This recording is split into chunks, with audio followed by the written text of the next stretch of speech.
Welcome back. When it comes to rising prices, our Madeline Cudahy spoke with a woman who says she's balancing high grocery costs with pet bills, gas prices, and a host of other expenses that just keep adding up.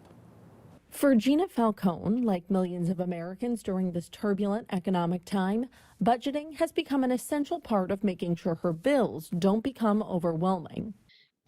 I've just noticed that my bill this year has been higher every time. I think my struggle mostly has been that with the lack of options in the grocery store, I have to find replacements that I'm not usually in my budget. For Gina, grocery store trips and gas prices mean she's not only had to change her routine, she's also had to rethink some of her financial goals and large purchases. I think budgeting in the last year in particular has been more important than ever.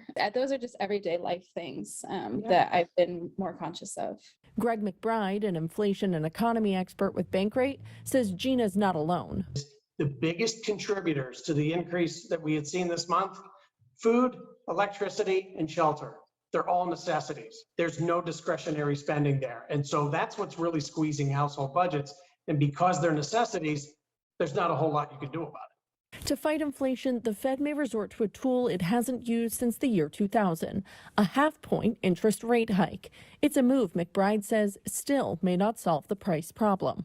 Our best hope for 2022 is that we see the peak and it starts to recede a little bit, but unless and until the supply chain is fully healed, we're going to be dealing with outsized price increases. And that's regardless of how aggressive the Federal Reserve gets in dialing back accommodation to the economy. It's not going to fix the supply chain. And until that happens, I think we're going to be dealing with above trend inflation. For Gina, her concerns continue as she waits out our volatile economy. We've been through a pandemic. Lifestyles have changed. Priorities have changed. Spending has changed. Everything has changed. So I guess I'm not surprised that we're here. And I guess I'm just worried about there being no end in sight.